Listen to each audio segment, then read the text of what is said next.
Have you ever wondered how a future king could inherit billions of pounds in land, wealth, and influence, yet still feel powerless when it comes to the one place that matters most to him personally? According to supporters of a growing royal narrative, that question sits at the heart of a story that has been quietly unfolding behind palace walls, a story involving Princess Diana's legacy, Queen Camilla's family, and an inheritance battle that has very little to do with money and everything to do with memory.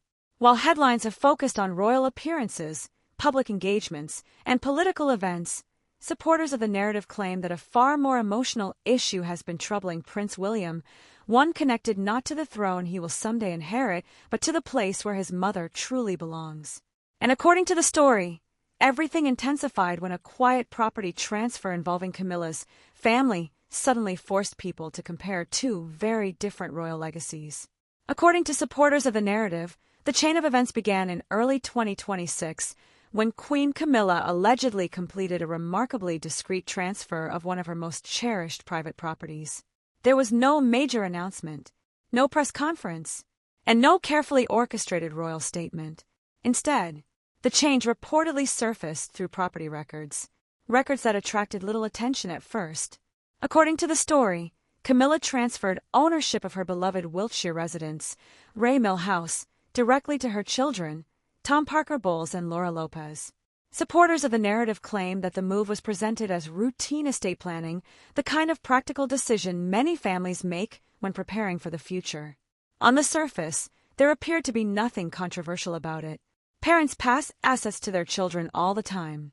Yet according to many royal observers, the timing of the transfer created an unexpected conversation because it highlighted a striking contrast between the inheritance available to Camilla's children and the complicated legacy surrounding Princess Diana's sons.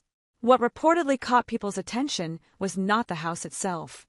It was what the transfer symbolized. Camilla was protecting her family's future, securing assets, and ensuring that something deeply personal would remain within her own family line. According to supporters of the narrative, that raised an uncomfortable question. What about Diana's legacy? According to the story, Prince William occupies one of the most powerful positions in Britain. Following King Charles's accession to the throne, William inherited control of the Duchy of Cornwall, a vast estate stretching across more than 100,000 acres and generating tens of millions of pounds in annual revenue. Supporters of the narrative emphasize that the future king now oversees wealth and resources far beyond anything Diana herself ever possessed. He controls land, businesses, agricultural operations, and one of the most important financial engines supporting the monarchy. Yet despite all that power, there is one place he allegedly cannot control, cannot inherit, and cannot claim. That place is Althorp, Diana's childhood home, the place where she spent her formative years, the place most closely connected to her life before royalty, and the place where she was ultimately laid to rest. According to supporters of the narrative, this reality creates a deeply emotional contradiction. William may inherit the throne, he may inherit royal responsibilities, and he may inherit centuries of institutional power, yet the location most closely tied to his mother's personal story remains entirely outside his control. Supporters of the story argue that this fact became impossible to ignore once Camilla's property transfer entered public discussion because people suddenly found themselves comparing two families, two inheritances, and two very different outcomes. According to many commentators, William reportedly respects the legal realities involved. He understands the inheritance system. He understands the Spencer family's traditions. And he understands that Althorp was never his mother's property to pass down. Yet supporters of the narrative claim that understanding something intellectually does not necessarily make it easier emotionally. Because while Diana's sons can visit, they cannot control. While they can remember, they cannot decide the future of the estate. And while they remain forever connected to Diana herself, the land most associated with her life belongs to someone else entirely. According to the story, this emotional tension had existed quietly for years.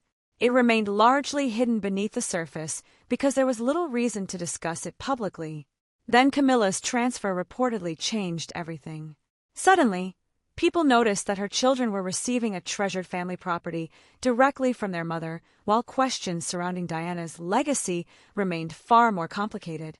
Supporters of the narrative argue that this comparison reignited conversations about inheritance, memory, and the unusual position in which William finds himself despite being one of the most powerful individuals in the country. What makes this chapter especially compelling is that William allegedly began viewing the issue differently.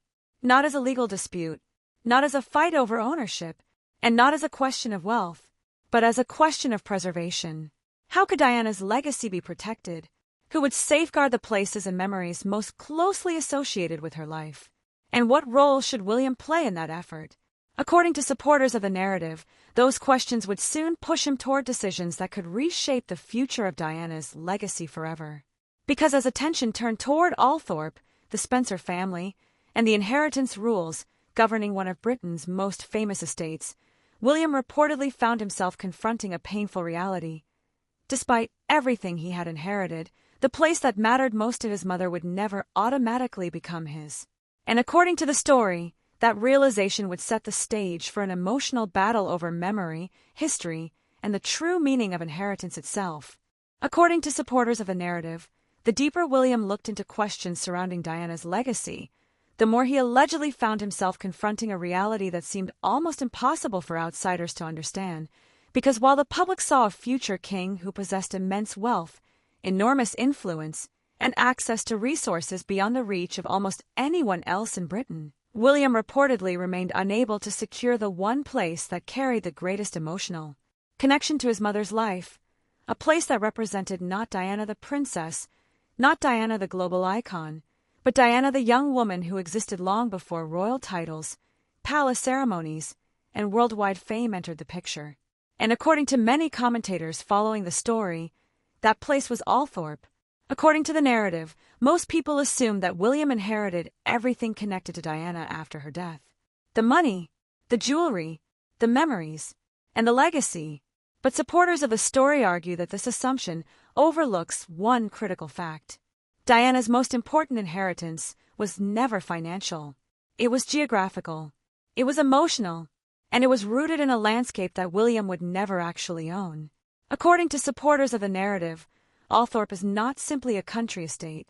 It is one of the oldest aristocratic properties in Britain, held by the Spencer family for centuries and deeply intertwined with Diana's identity long before she became Princess of Wales. It was there that she spent much of her youth. It was there that many of her earliest memories were formed. And it was there that she returned emotionally whenever royal life became overwhelming. Supporters of the story claim that understanding Diana requires understanding Althorp because the estate represented stability, family history, and belonging in a way the royal system never fully could. What reportedly makes the situation so emotionally complicated for William is the fact that no amount of power can change the inheritance rules governing the estate. Not royal authority, not public support, and not even the future crown itself. According to supporters of the narrative, the rules were established long before William was born, long before Diana became famous, and long before anyone imagined her sons would someday become central figures in royal history. According to the story, the Spencer family inheritance system operates independently from the monarchy and follows traditions stretching back generations. The estate does not pass through Diana's descendants simply because she once lived there. Instead, it follows a separate family line governed by long-standing inheritance customs. Supporters of the narrative emphasize that this means William and Harry can visit Althorp, honor their mother's memory there, and maintain relationships with the Spencer family, but they will never automatically inherit ownership of the property itself. For William, that reportedly creates a strange contradiction. He controls the Duchy of Cornwall. He oversees enormous financial resources. He manages one of the most significant land portfolios in Britain. And one day, he will inherit the responsibilities of kingship itself. Yet the place most connected to his mother's personal story remains permanently outside his reach. According to many commentators, this contradiction became increasingly difficult to ignore after Camilla's quiet property transfer because it highlighted how differently the two family legacies were unfolding. Camilla could reportedly ensure that a beloved personal residence passed directly to her children. The process was straightforward, the outcome was clear, and the future ownership of the property was secured. By contrast, Supporters of the narrative claim that Diana's sons occupy a far more complicated position because the most emotionally important location connected to their mother's life belongs not to them but to another branch of the family entirely. According to the story, the emotional center of this issue lies not within the main house itself, but on a small island located within the grounds of Althorp. An island surrounded by water, an island inaccessible to ordinary visitors, and an island that serves as Diana's final resting place. Supporters of the narrative claim that Diana's brother intentionally chose the location to ensure that she would finally receive the privacy and peace that had so often been denied to her during life. The site was deliberately isolated, deliberately protected, and deliberately separated from the constant public attention that had followed her for years. According to the story, this decision transformed the island into one of the most emotionally significant places associated with Diana's memory. What makes the situation especially poignant is that William and Harry are reportedly always welcome there. They can visit, they can reflect, and they can spend time at their mother's grave whenever they choose. Yet according to supporters of the narrative, visiting is not the same as owning, remembering is not the same as protecting, and access is not the same as control. According to many royal observers, this distinction allegedly weighs heavily on William because the future king understands that history is preserved not only through memories but through stewardship. Buildings require protection, archives require management, and historically significant places require long-term planning. Supporters of the story argue that William increasingly began asking himself what would happen decades into the future when new generations inherited responsibility for Diana's legacy, and whether enough safeguards existed to ensure that the places most closely associated with her life would continue receiving the care and respect they deserved. According to the narrative, these concerns gradually transformed William's perspective. What had once seemed like a personal disappointment allegedly evolved into a broader mission focused on preservation, legacy, and historical responsibility. The issue was no longer whether he could own Althorp. He understood that he could not. The real question became how he could ensure that Diana's memory remained protected even without ownership. And according to supporters of the story, it was that realization that would eventually push William toward a series of decisions that shocked royal insiders, frustrated members of Camilla's circle, and fundamentally changed the conversation surrounding Diana's legacy forever.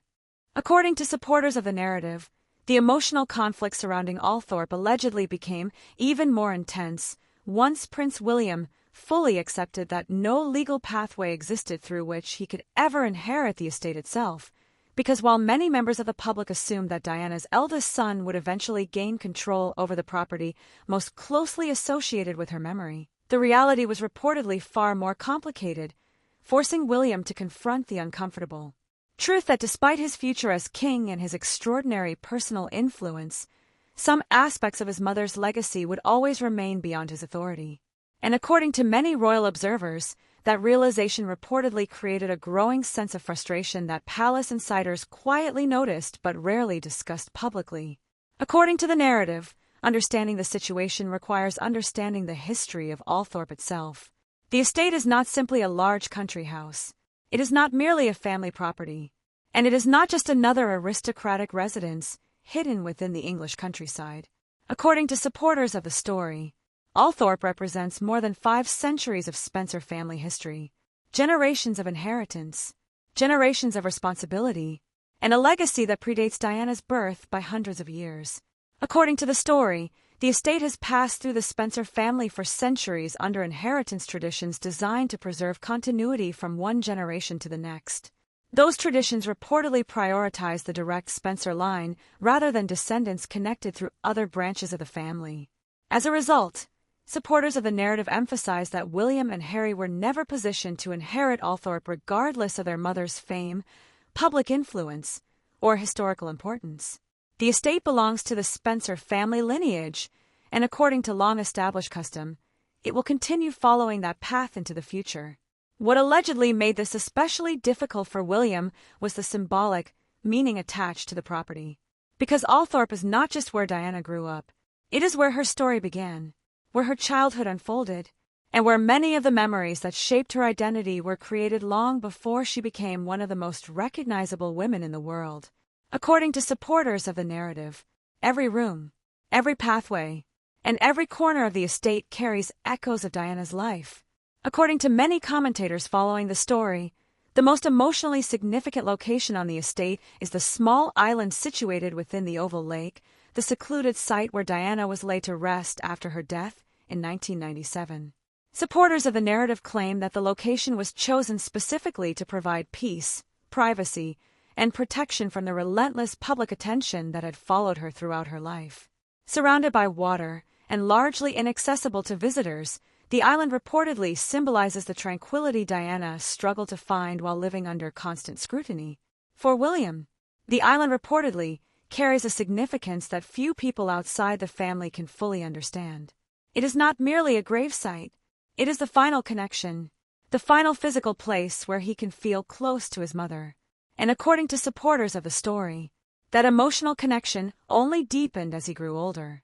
According to the narrative, William has visited Althorp on numerous occasions over the years, often away from public attention and media coverage. Supporters of the story argue that these visits reportedly became increasingly important following major milestones in his life, including marriage, fatherhood, and growing royal responsibilities. At each stage, Diana's absence was felt more deeply, and Althorp allegedly remained one of the few places where reflection felt possible away from official duties and public expectations. What reportedly troubled William was not the Spencer family's stewardship of the estate. There was no family feud, no public dispute, and no allegation of mismanagement. Instead, according to supporters of the narrative, the frustration stemmed from something far more personal. The realization that one-day decisions affecting the estate would continue being made by others, not by him. According to many royal observers, this realization allegedly became more difficult to ignore as Camilla's children quietly secured their own inheritance arrangements. While Tom Parker Bowles and Laura Lopez reportedly benefited from clear and direct succession plans involving family assets, William's relationship with Althorp remained dependent on circumstances beyond his control. Supporters of the narrative claim that this contrast repeatedly resurfaced in private conversations among royal insiders because it highlighted the unusual reality that immense royal power does not automatically translate into personal control over family history. According to the story, William gradually began reframing the issue in his mind. If ownership was impossible, then preservation became essential. If inheritance was unattainable, then influence could still matter. And if Althorp would never belong to him, perhaps Diana's broader legacy could still be protected in other ways. Supporters of the narrative argue that this shift in thinking marked a turning point because it moved William away from frustration and toward action. Rather than focusing on what he could not inherit, he allegedly began concentrating on what he could preserve. Rather than dwelling on legal limitations, he reportedly started exploring ways to strengthen Diana's historical legacy beyond the boundaries of any single property. And according to the story, that decision would soon place him on a path that surprised palace insiders, unsettled members of Camilla's circle, and ultimately transformed the debate from one about inheritance into one about legacy itself.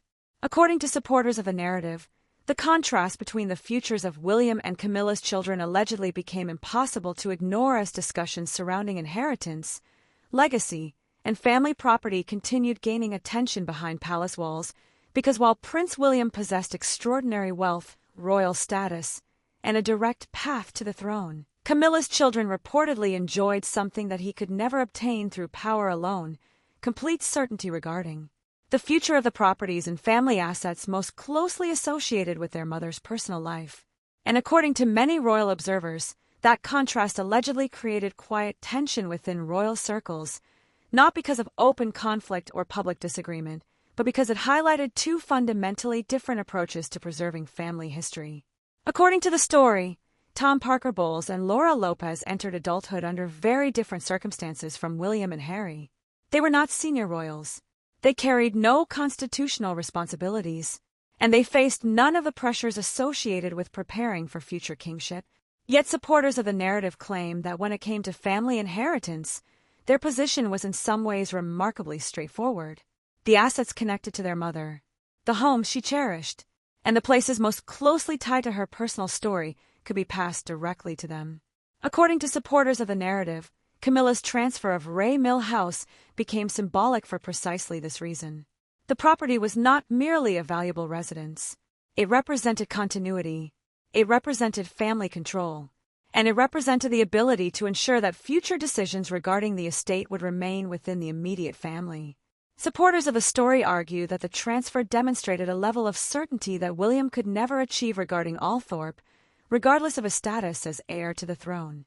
What reportedly made the comparison especially striking was the sheer imbalance of power involved. William controlled the Duchy of Cornwall. He oversaw enormous resources. He commanded influence extending across the United Kingdom. And one day he would become king. Yet according to supporters of the narrative, none of those advantages alter the fact that Althorp remained outside his control. Meanwhile, Camilla's children allegedly enjoyed direct inheritance arrangements requiring no royal authority whatsoever. According to many commentators following the narrative, palace insiders allegedly became increasingly aware of the emotional implications of this contrast. Supporters of the story claim that conversations about Diana's legacy were no longer limited to questions of memory and tribute. Instead, they increasingly focused on long-term stewardship and the practical reality that William's connection to the most important location in his mother's life depended entirely upon decisions made by others. While there was reportedly no hostility between William and the Spencer family, the underlying situation remained unchanged. According to the narrative, this realization gradually influenced William's thinking. He allegedly began understanding that ownership was not the only form of control. Preservation could also create influence. Historical institutions could create influence, and public legacy could create influence.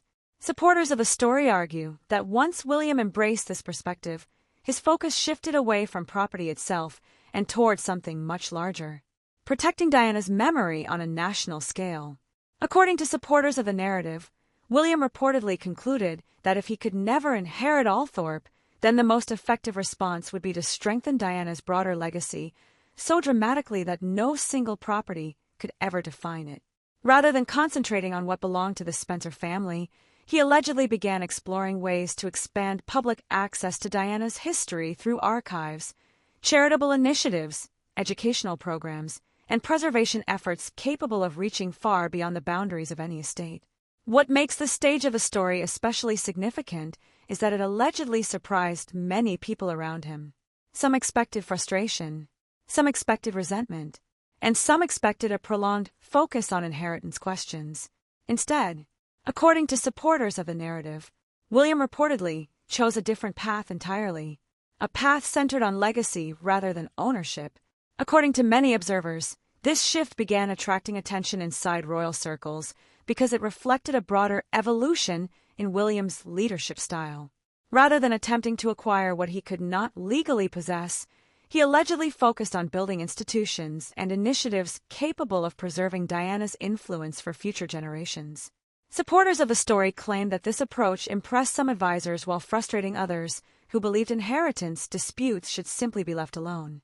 Yet William reportedly remained convinced that preserving memory required active effort rather than passive acceptance. According to the narrative, members of Camilla's circle allegedly viewed these developments with mixed emotions. Some reportedly saw no connection between William's efforts and Camilla's family. Others allegedly worried that growing attention to Diana's legacy would inevitably invite comparisons. Comparisons between Diana and Camilla, comparisons between their children, and comparisons between the futures each family had secured. Supporters of the story argue that these comparisons became increasingly difficult to avoid because the public remained deeply invested in Diana's memory decades after her death.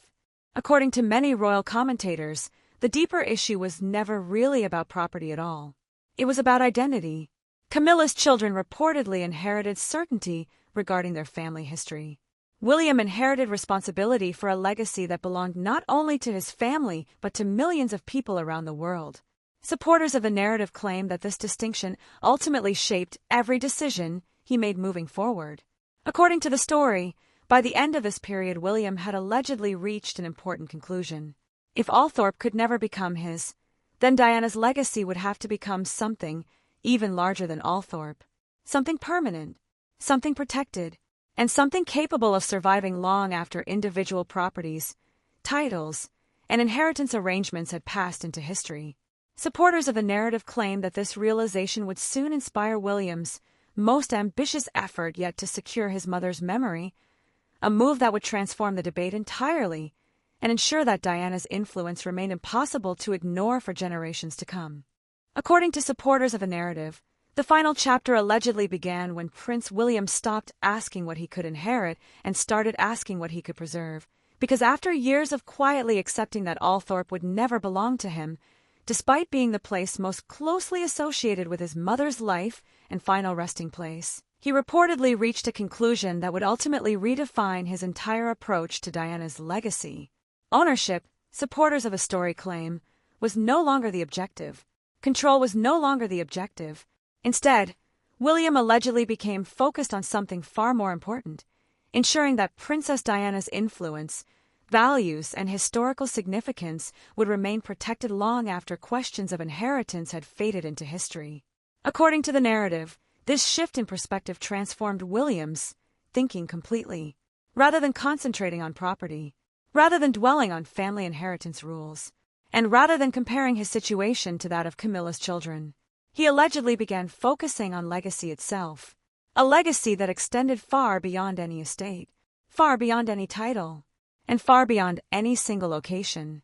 According to supporters of the story, William reportedly became convinced that the most effective way to honor Diana was not by attempting to acquire places connected to her life, but by strengthening the institutions, charitable initiatives, and public projects associated with her memory. In this view, Althorp remained important, Diana's grave remained important, and the Spencer family's stewardship remained important. But none of those things alone could guarantee that future generations would fully understand Diana's impact on the monarchy, on humanitarian work, and on millions of people around the world. What allegedly followed was the beginning of a broader effort to secure Diana's place in history, not through ownership, but through preservation, not through inheritance, but through influence.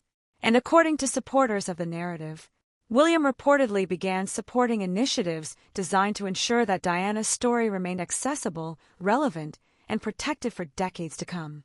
According to many commentators following the narrative, this approach represented a significant personal victory because it allowed William to move beyond the limitations that had frustrated him for years. He could never inherit Althorp. He could never rewrite the Spencer family's inheritance traditions, and he could never alter the legal realities surrounding ownership of the estate. Yet supporters of the story argue that he discovered something far more powerful, the ability to shape how Diana would be remembered by future generations regardless of who controlled the property where she was buried. According to the narrative, this realization also changed the broader conversation surrounding Camilla's family. Because once William shifted his attention toward preservation, the comparison between inheritances began to matter less.